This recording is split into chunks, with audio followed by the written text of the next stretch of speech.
नमस्कार बंधुरा एनास किचेन आपनादेर आबार एकबार स्वागत। आशा करी आपनारा सबाई खूब भालो आछेन। प्रतिबारेर मतो आबारो फिरे एसेछि नतुन रेसिपि निये। आर आजके तैरि करे देखाबो निरामिष फुलकपिर पकोड़ा।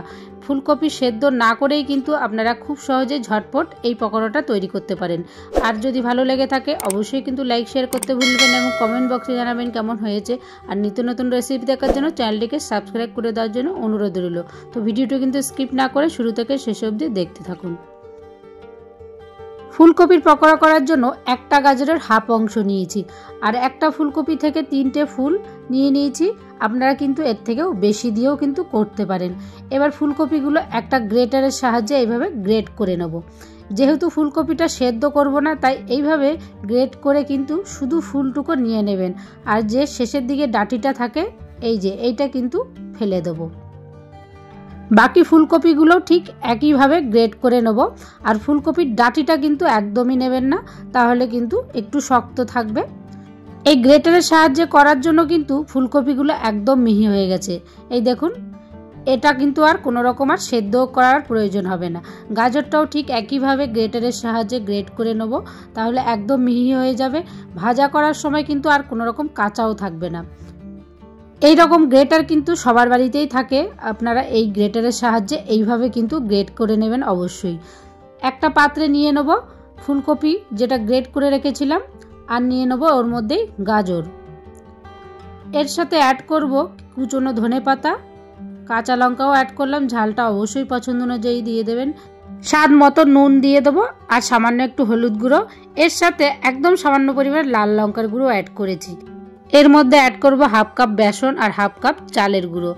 স্বাদ মতো সামান্য একটু চিনি অ্যাড করলাম। 1 চামচ পোস্তও দিয়ে দিলাম। অল্প অল্প জল দিয়ে ভালো করে কিন্তু মেখে নিতে হবে। একবারে কিন্তু বেশি জল দিয়ে দেবেন না, তাহলে পাতলা হয়ে যাবে।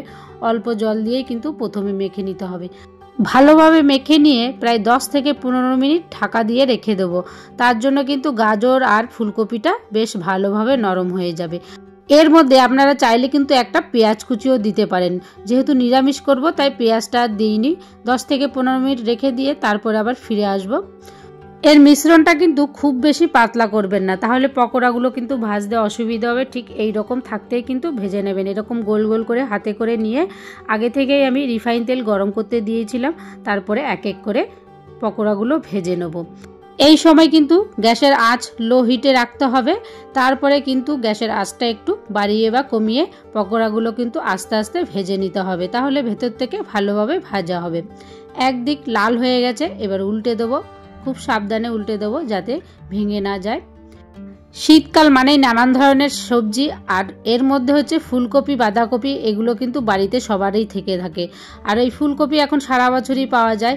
ফুলকপি সেদ্ধ করার ঝামেলা যদি থাকে আপনারা সেদ্ধ না করে কিন্তু এইভাবে পকোড়া করতে পারেন।